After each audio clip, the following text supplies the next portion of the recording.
Good afternoon, hike and fly race fan, and welcome to the inaugural Gryfn Hike and Fly 2022. This is your race briefing, so a little update on rules and scoring, and of course the all-important task brief as well.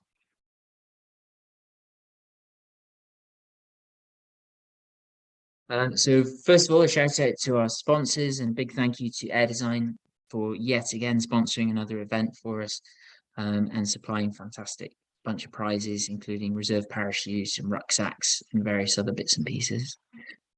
Stodius, a new partner from France who make the fantastic Beep Beep flight instruments, and they've supplied a variometer as a prize this year to the first female. LiveTrack 24 hosting the event again, and Matt Tandy, of course, for sorting out all the tasking and helping me score the event using LiveTrack 24 and FS Comp. Cumfroy Farm campsite, fantastic place that we found in the Black Mountains a couple of months ago, and they hosted the Dragon for us, and it's an amazing little venue right in the wilds and absolutely perfect for starting and finishing hike and fly events. And finally, Southeast Wales Paragliding and Hang Gliding Club, or the other way around. Absolutely fantastic to have the support of local club and enabling us to run a hike and fly event in Wales, which previously would, I say previously, years and years ago, would not have been very popular. But with very forward-thinking sites officer and committee, we're able to run these events with great support. All right, the Flavour of the Gryfn 2022. So as of this morning, there were 20 pilots registered. Unfortunately, several late dropouts with COVID and people who weren't able to make it to our fallback weekend, some overseas in the champs over in Grand Bonnand or at the Sharper Open. So there are some other things going on, of course, this weekend. We've got 4 nations represented: UK, Poland, New Zealand, and Lithuania. We have 1 female entrant, so get in there if you fancy winning a Stodius Beep Beep instrument, because there's only 1 person to compete against for that one. And we have 0 tandem entries. We did have at least 1, but unfortunately the pilot's not available for this weekend as a fallback. Here's a bit of an agenda for us. It won't take that long, but we'll start whizzing through it now. So this should be quite familiar to those of you who've raced the Dragon before. This is the Brecon Beacons National Park, divided up into the Carmarthen Chevelns, Central Beacons, and the Black Mountains. And we're primarily going to be based in the Black Mountains on the eastern side of this picture. We don't have much airspace around here, which is fantastic. The only piece of airspace really that's of relevance to us is that small glider site at Talgarth, which we're allowed to fly through. Of course, respecting any tug operations that are taking place, and I would suggest not landing there. But of course, we are allowed to fly through. All the other red areas to sort of the northwest and northeast, they're danger areas, and they're not going to affect our route. And to the south there, you have some controlled airspace to do with Cardiff and Bristol, which we're not going to go anywhere near. I have a couple of no-go areas. So I ask that you don't walk on the B4560 between Langorse and Bulk, because it's a very dangerous piece of road. And you're not allowed to walk north or south on the A479, which is the main road that divides the main chain of the Black Mountains from Mynydd Llangorse and Mynydd Troed. If you get stuck, you're allowed to cross or find your nearest exit onto footpaths or minor roads. If it looks like you're going to have to walk some significant distance, please let me know, because it won't end up in your disqualification. I just need to know to keep you safe. But we just ask that you don't deliberately put yourself in a position where you're going to use these trunk roads as routes. And we have no TAMs this weekend to affect us. This is the Triangle of Doom for the horse people. So in order to placate them, these are the people at Gilvach, which is the Adventure Activity Centre. And it adds a bit of jeopardy for you guys. If you land in that triangle, so it's kind of dividing the hill line what we call the hill line, so at the bottom of Mynydd Llangors, out towards Llangors village, and then along the B4560, you will be given a 2-hour time penalty, and you'll take that as soon as you move clear of the area. I would suggest that would probably be at Cocket Hill, which is at the extreme northeastern corner of that triangle. That's the most likely place where you'd end up taking that 2-hour penalty. Weather forecasts. So this will be updated again this evening at about 5:30, and it's the Brecon Beacons mountain area forecast. It'll be much greater detail this evening with winds at height throughout the day. But essentially, we've got early band of rain clearing shortly after dawn, and it's going to be a day of sunny spells and scattered showers. The showers will be lighter than previous days, rather breezy to start the day, but winds easing through the afternoon. And interestingly, today we haven't had any showers in Crickhowell yet, and quite a lot of convection. So fingers crossed we get a long day today and a long day tomorrow once that band of rain's cleared. Chance of cloud-free hilltops. Well, 30% chance mainly on the eastern slopes until mid-morning, with cloud bases only 350 to 400 meters. Then 80 to 90% through the afternoon, with only the odd shower cloud obscuring the tops for a time. Maximum wind speed expected 15 to 20, with gusts of 30 miles an hour at first, easing to 10 miles an hour, gusting 20 by late afternoon. That's pretty promising and is actually at odds with a couple of the other forecasts that are suggesting it might be a bit stronger. So hopefully these guys have got it right. Temperature 6 increasing to 10 degrees at 600 meters, and the valley 8 increasing to 18. So pretty nice temperatures for us to be doing hike and fly in, not crazy hot, which is great news. Freezing level well above the top of the hills. Low cloud and viz, early cloud bringing poor visibility, especially on the western slopes, until mid-morning above 350 meters. Good or excellent in the afternoon, temporarily reducing to moderate in showers. And then for Sunday, very basic forecast at this range. And again, that'll improve tomorrow night. You'll get a very detailed forecast if you're able to download it. I will, of course, update it in the chat group on Telegram so that everyone who's got Signal has access to it. So Sunday, mostly dry with sunny spells and a light or moderate northwest wind, and isolated light showers possible through the afternoon, but the chances of catching one are very low. So that's good news. I'll have a look through some surface pressure. So that's this evening. We've got a fair old squeeze on the isobars. It's still quite windy there, and we've got the warm front with the cold front dragging its tail a little bit. It'll take some time to clear. However, by 1200, we have a wraparound occlusion, but hopefully we're clear of any significant trouble, given that we're going to get that gap between the two fronts, allowing us hopefully to get some flying tomorrow. The isobars have widened ever so slightly, and typically that would be flyable wind strength. Let's hope so. At midnight, the wraparound occlusion, we're still sort of between the two. The leading one is weakened, and you've got that northwesterly flow starting to set up.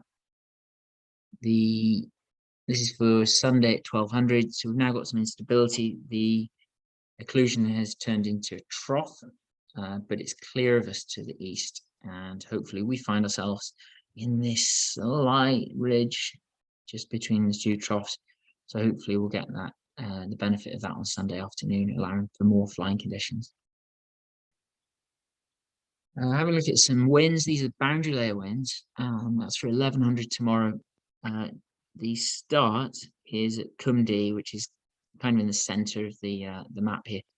Pretty strong. It's 14 to 16 knots in the Usk Valley, much stronger in the hills, like upwards of 22, 24 knots at cloud base in the morning. Then by 1800, it's gone a wee bit more westerly, and it's a little bit lighter. So again, Cumdee here, we're getting more like 16 to 19 knots at 1800. So a decrease in wind strength through the day.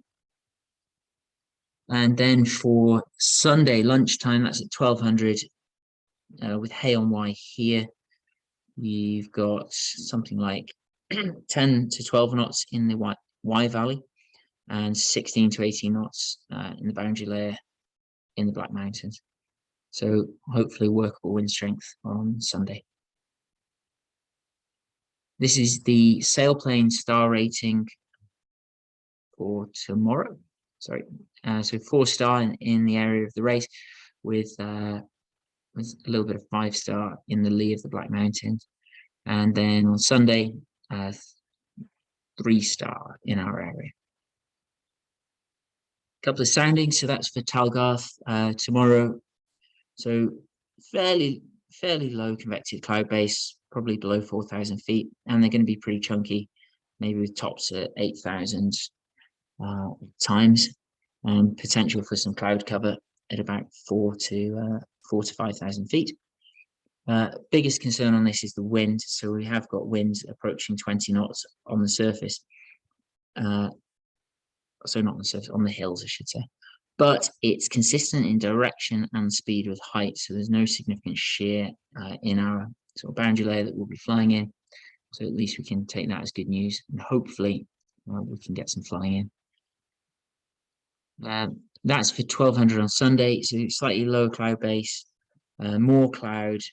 This is showing slightly greater risk of a shower, and still some chunky clouds possibly embedded in an overcast sky, but more workable wind speed with a northwesterly. Again, no significant shear, and lighter winds than on Saturday. This is from Windy, sort of plot through the 2 days of the race. There's quite a lot of cloud in the morning, decreasing amounts in the afternoon, and then Sunday, quite a lot of cloud in the morning, and again, improving through the afternoon.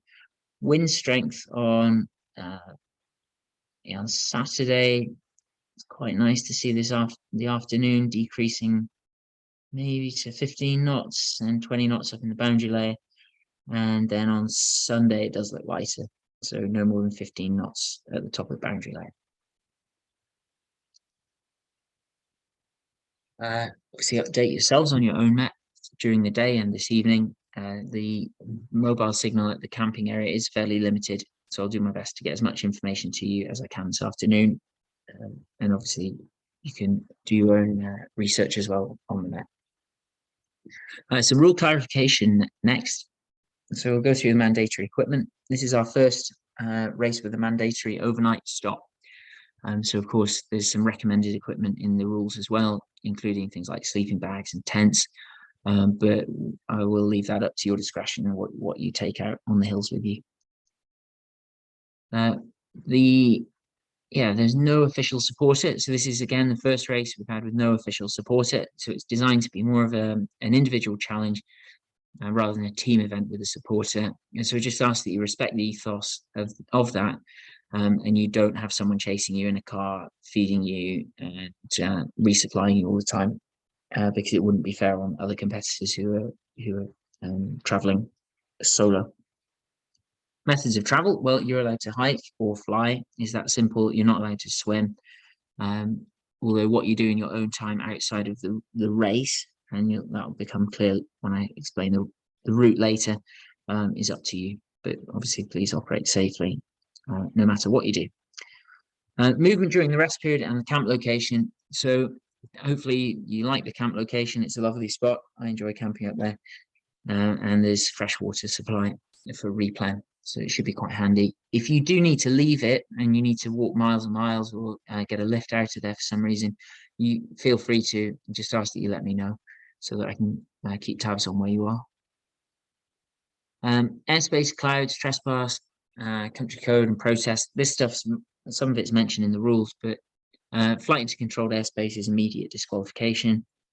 Deliberate cloud flying for advantage is immediate disqualification, and just ask that you don't. So if you have entered cloud inadvertently, big ears and speed bar to get out of the cloud, and make it clear to any other pilots watching that you've not sought to seek an altitude advantage by taking that height. Trespass, country code protests, please try to stick to waymarked footpaths. If you do land somewhere that is a farmer's field, please get out of there quickly and onto a legal right of way. Country code, close any gates that you find closed and leave any open that you find open. Respect other users of the hills. Try to avoid horses, because there are a few of them around, especially at weekends. Any protests, please make them to me. So protest about other pilots' behaviour or other racers' behaviour. And if we need to, we'll form a committee to discuss how they should be dealt with. Team flying, this kind of goes hand in hand with the lack of a supporter, but yeah, you're obviously not allowed to team fly with an official supporter or an unofficial supporter. However, strongly encourage you to gaggle up and fly with other pilots and hike with other pilots during the event, because it'll certainly improve your chances of success and improve your average speed as well. Your decision whether you fly or hike is totally your decision, and it's got to be based on the conditions and your ability, not on what you see other pilots doing. So please, despite the fact that it's a race, it is always only a fun event, and you must stay safe at all times. That's the most important thing. Timings, I'll go through those in a moment. And if you are bringing a radio, stick it on 143-900, and then you can chat to other pilots who are in the event, and I'll monitor that when I can at different parts of the route. Here's our mandatory flying equipment. In particular, please make sure that you have a BHPA acceptable helmet. So that's EN 966, Snell 1077A, and any others are mentioned within a document downloadable from the BHPA website. Please don't turn up with a climbing helmet. You will be DSQ'd. You've got to fly with a reserve, and your mobile phone's got to be charged and turned on. You're out in the wild tomorrow night, so you must have almost certainly must have external power source for that, otherwise you're going to run out of battery. You've got to have an EN or LTF certified back protection. So despite the fact you are taking some bivy gear, I need you to have a back protector in your harness. Survival kits, including a survival blanket and a lamp, and maps. So I don't care if they're digital or paper maps, as long as you've got the ability to know where you are and get out of trouble should you find yourself somewhere you don't want to be. You're not allowed to change glider during the event unless it's damaged and you've asked me for permission, and then you might get a change. Tracking. So as you'll have seen, I've asked you all to register with LifeTrack 24 and register on the event page. The beauty of that is tomorrow morning when you stick your tracker on in the field, as soon as you get mobile signal, the data will all be pinged out to the server, and we'll have a proper live tracking page on LifeTrack 24. It works very well. However, it helps to have Telegram as a backup. So the tracking group is an official tracking group that works with xcrt.aero. So ask that you make regular updates every 2 hours if you can, or before and after taking off and landing, with a little bit of information about what you're doing.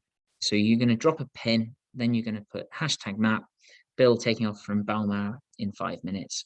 And then I get a little ping up on the map and I can see where you are and help keep an eye on you. Report in safe on Saturday evening at 2100, or if you can anticipate signal loss and text in early. It's likely tomorrow in the evening that you will have signal up on one of the ridges, and you'll probably be dropping into an area where you don't have signal for your camp spot. So try to anticipate that. Here's some social media stuff. The sponsors, Air Design in particular, love it if we can do a load of stuff on Instagram. It really helps me to get their continued support for these events. So please put some effort into doing lots of photos and video and sticking them up online. For those of you who aren't that tech savvy, the hashtag helps identify the event, and people can search for that hashtag Gryfn Hike and Fly 2022. And then any of your posts, please tag airdesign_gliders, Stodis_paragliding, and at Crickhowell Paragliding. Video looks great in landscape rather than portrait, but yeah, just get the stuff up there for me. It would be a big help. Thank you. And that's quite a fun video that's worth a watch sometime, but no need to watch it. Right, prize giving. The prize giving will be at Cumfroid, which is the golf field, and it'll be at 5 p.m. on Sunday. and we've got a new curry supplier, the Gorkha and Kukri, which is a new Nepali restaurant in Bracken, and they're supporting us this year. We will have prizes for the top 3 pilots, top female, best newcomer, and social media prize. So loads of prizes hopefully being dished out, and good old meal for us. I think because we're a bit low on numbers, there's going to be tons of grub as well, because we're catering for 40. All right, the tasks. So a bit different to the dragon race, where we have one task over 2 days. The overnight nature allows us to regroup on the Saturday night. So it's been quite fun this morning putting this together. Challenge, certainly a new challenge for me. But here goes with the 2 tasks. We don't have a Live Track 24 page yet, because Matt, as always, is working his socks off in MOG main building. He probably doesn't even have his phone with him, but he'll put these tasks together for me on Live Track 24 tonight. And again, QR codes will be available later, as will task files.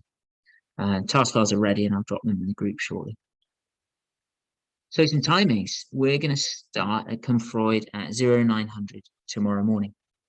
Last landing will be 20:30 hours, and the night stop will be at 2100. So that's a 12-hour window tomorrow, and hopefully long enough to get all of you around the route and regroup at the goal. The start of day 2 will be at 0700, first takeoff at 0730, and the end of speed section will close at 1600.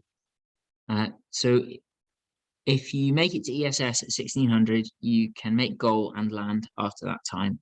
It's the ESS that closes, not the goal or the landing. Curry and prizes 1700 onwards, and the food will be served at 1700 at the campsite. All right, task 1. So we're going to start at Cumfroyd, and it will be a 200-meter exit cylinder. We're then going to go at Troyd, and there'll be a 100-meter cylinder on the trig point at the top of the hill. Turn point 3 will be Haybluff car park. That's going to be a 100-meter cylinder, and it's going to be a mandatory on-the-ground turn point. There will be an aid station here with water and some food for you. Basic stuff like sweets, just to give you a quick replan. So please make sure you've got plenty of your own food as well. Turn point 4 will be Balmoral. So we've got a couple of new turn points this year, which is a significant peak within the, almost right in the middle of the Black Mountains National Park. And then just in the distance, in the background of that photo, you can see our goal for day 1, which will be the Gryfn Reservoir. And there's going to be a 400-meter ESS and a 200-meter goal. Here we've got an overnight rest stop, and ask that you bivvy within 200 meters of the waypoint. The center of the waypoint is actually at the southern end of the dam wall, which is a nice flat camping area that lots of people use for wild camping. And I would suggest that you bivvy up in that area. You're right by the water there and can get fresh water and replan. Task 2, so Sunday morning, we'll then restart, and you're going to start from Gryfn Reservoir. You've got a 100-meter start on exit, and you're going to go back to Haybluff, but this time to the trig point rather than the car park, and it's a 100-meter cylinder. You're then going to go to Mynydd Llangors, and it's going to be a 400-meter radius turn point on Mynydd Llangors. ESS goal will then be Cumfroyd Farm campsite again with 400-meter ESS and 100 meters for the goal. Because of the nature of the event this year, we're going to try a different scoring system. So on day 1, your aim is, of course, to reach the Gryfn Reservoir and bivvy in that area. That will be a goal, and so you have reached your day 1 goal. Of course, if you don't make it to goal on day 1, it's a bit of a pain for you, and you've got to get to the start cylinder on day 2. So you have got a bit more hiking to do than the pilots who made goal on day 1.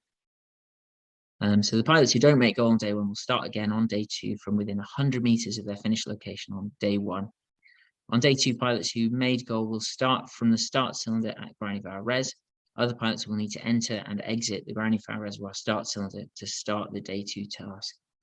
And I'm going to trial a new scoring system using FS Comp. It's similar to a normal paragliding multi-day competition. And the task will be flown as a race to goal each day, so 2 race to goal tasks, and will include lead out, speed, and distance point. We'll leave it up to the computer to chew it out and decide who our task winners are each day. You'll have an overall score for the 2 days, and that should give us a score list of results. This is much harder for me to score on the Sunday afternoon than previously, so may well end up with some provisional results based on what I think the results are going to be. If it's unclear, I will have to get Matt chewing the scores on his computer on Sunday afternoon and work it out as quickly as we can. If anyone's light on live tracking data, I might need to steal your track logs in the goal field on Sunday afternoon. So I will need 2 complete single IGC files for each day. So it's very important that you have your systems set up so that you're tracking from the word go, and that you have them set so that they don't auto stop, they don't stop when you land, they have a 0 startup speed rather than sort of 6 or 8k an hour, so that you get that nice clean IGC for me each day that I can plug into a scoring system. And I'm afraid if you don't have that, you won't be able to be scored. So final point is water aid station. Yeah, so Saturday we're going to have water aid station at Haybluff car park, and on Sunday the aim is to have one at Cocket Hill, which is the pass between Mynydd Troed and Mynydd Llangors. Registration will be from 7:30 tomorrow morning at Cymfroy campsite. Come and see me at my desk, sign to fly. And if you've got any burning questions at that point, let me know. I'll do my best to answer anything I can this afternoon on Telegram whilst you're all traveling to the area. And yet, any questions, fire them over, and look forward to seeing you all tomorrow morning. Thank you very much.